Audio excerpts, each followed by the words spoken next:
પેટલાદમાં પશુપાલકોના હિત અને પશુઓની આરોગ્ય સુખાકારી માટે 1.12 કરોડના ખર્ચે નવા પશુ દવાખાનાનું ખાતમુહૂર્ત કરવામાં આવ્યું। ગુજરાત સરકારના પશુપાલન વિભાગ દ્વારા મંજૂર કરાયેલા દવાખાનાનું ખાતમુહૂર્ત રાજ્ય કક્ષાના મંત્રી અને પેટલાદના ધારાસભ્ય કમલેશભાઈ પટેલના હસ્તે કરાયું હતું। કાર્યક્રમમાં ભાજપના આગેવાનો, પદાધિકારીઓ તેમજ પશુપાલન વિભાગના અધિકારીઓ અને કર્મચારીઓ ઉપસ્થિત રહ્યા હતા।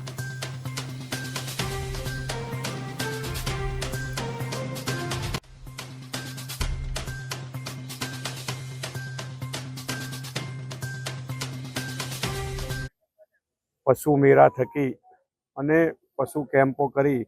અને પશુઓ માટેના રોગો માટે જે સંવેદનશીલતા દાખવી છે એ સંવેદનશીલતાને આગળ વધારતા માનનીય મુખ્યમંત્રી ભૂપેન્દ્રભાઈ પટેલ સાહેબની નિશામાં આજરોજ પેટલાદ શહેર ખાતે કે ભાઈ વર્ષોથી પેટલાદ શહેરના અબાલ પશુઓને જે દવાખાનાથી ગૌશાળા હોય કે પશુપાલક હોય, શહેર અને આજુબાજુ દંતાલી, ભવાનીપુરા, રંગેપુરા ગ્રામ્ય વિસ્તારના પશુઓ માટે જે આશીર્વાદનું કેન્દ્ર એવા પેટલાદ શહેર ખાતેના પશુ દવાખાનાના મકાનને અદ્યતન બનાવવા માટે આજરોજ